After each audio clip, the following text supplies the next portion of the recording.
you, sir. My name is Inigo Sola, and I'm an art historian. I have a question for you, sir. You talked a bit about the student movement just as you did today, and you referred to the cause as a great, noble, and beautiful cause, if my memory doesn't betray me. Now, I must say that I was fairly surprised because that is not what the Chilean government has been telling the students in Chile. On the contrary, it has been saying the exact opposite. It has either belittled their demands or demeaned them or just plainly ignored them and suspended the right to assembly, in some cases extremely forcefully repressing the gatherings. So basically my question is does this reflect a change in policy on your behalf? Will you sit down with the students and listen to their demands without any conditions as they have requested? Thank you, sir. We have never requested the right to gathering or to protest because that's a constitutional right.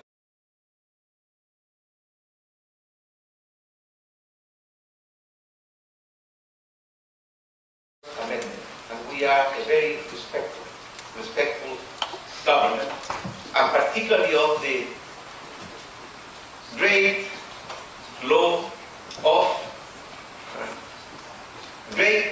the land, and therefore students are more than 100 times in all the cities and streets of our country, and they have never been denied that privilege.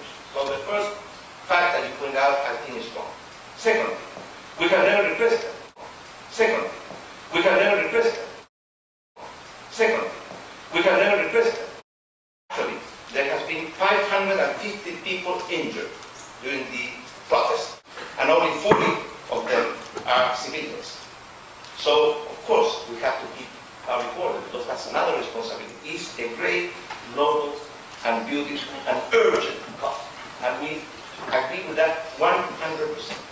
That's why our government is undertaking the major educational reform that should have been undertaken many years ago by the former government.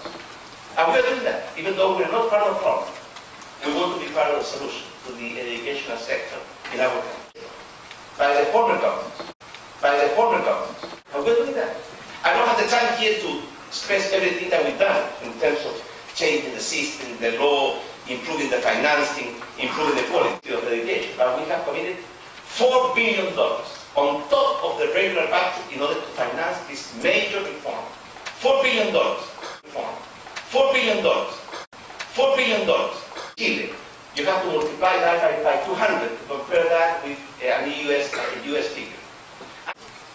They are asking for many things. One thing they're asking for is free education for everybody. We are speaking only for those people that really need it. Because we don't think it's feasible and we don't think it's fair that we use taxpayers' money, particularly taxes paid by the poorest, to finance the education of the richest. And that's a disagreement. And in the democracy, we have to learn to live with disagreement.